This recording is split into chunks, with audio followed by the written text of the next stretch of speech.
Hello, and welcome to SIGIF's first ever screencast.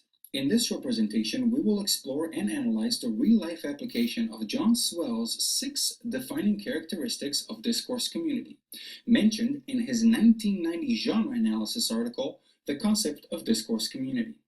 As a military veteran, I have chosen to focus on a rather familiar 240-year-old community, the U.S. Army Basic Training Program, also known as the Army Boot Camp. A discourse community is not just any group.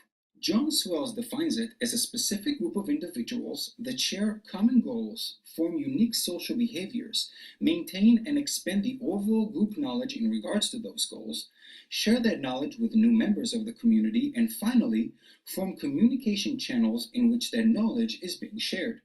According to Swales, there are 6 defining characteristics found in every discourse community. Let's explore those characteristics and examine their application in the U.S. Army Basic Training Program. According to Swales, every discourse community has a set of specific goals shared by all individuals in the community.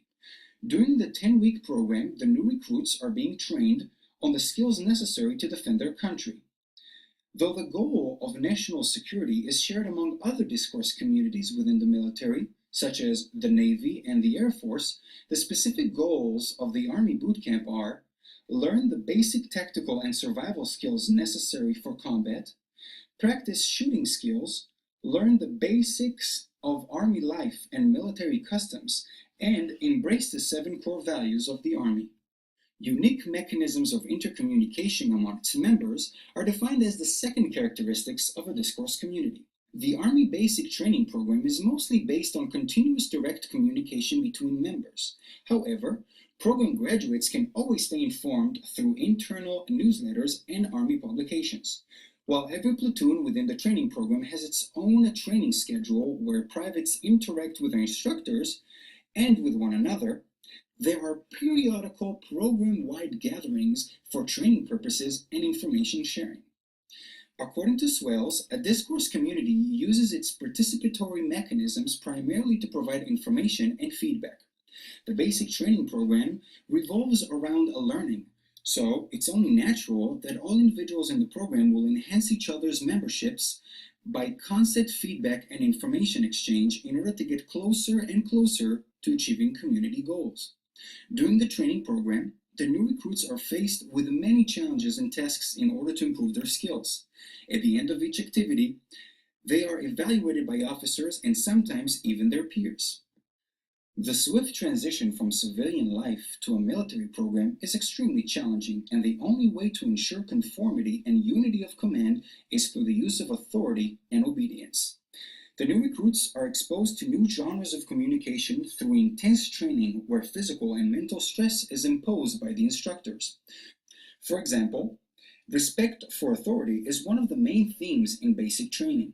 Due to the fact that every new recruit has a different background and personality, the most effective way to achieve unity and consistency of training is by using formal and direct genres of communication. During the basic training program, both the experts and the novices are required to follow specific genres of communication, such as Army orders, formal checklists, schedule, and official documentation forms. Let's take a look at the most common genre in the U.S. Basic Training Program, the formal order.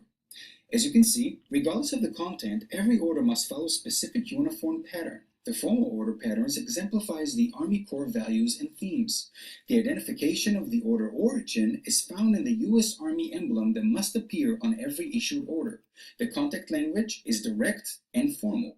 The distribution list illustrates the hierarchy and chain of command, and even the font chosen is very basic and simple, just like any other training program step. Swales also suggests that discourse communities will use particular speech that is unique only to its members. This specialized terminology is realized through the development of community-specific abbreviations and acronyms. Similar to other military units, the Army Basic Training features special jargon that will make no sense to those who are outside of the community. As a part of the learning process, the recruits are being introduced to a universal language used by U.S. soldiers all over the world. For example, the word bird will mean just that for a civilian, while a U.S. Army soldier will look for a helicopter in the sky. According to Swales, Every discourse community has changing memberships. New individuals who enter the community are considered apprentices, while the veterans and the instructors are considered experts. There's always a reasonable ratio of experts and novices. The Army Basic Training Program exemplifies Swales' claim due to its structure and hierarchy.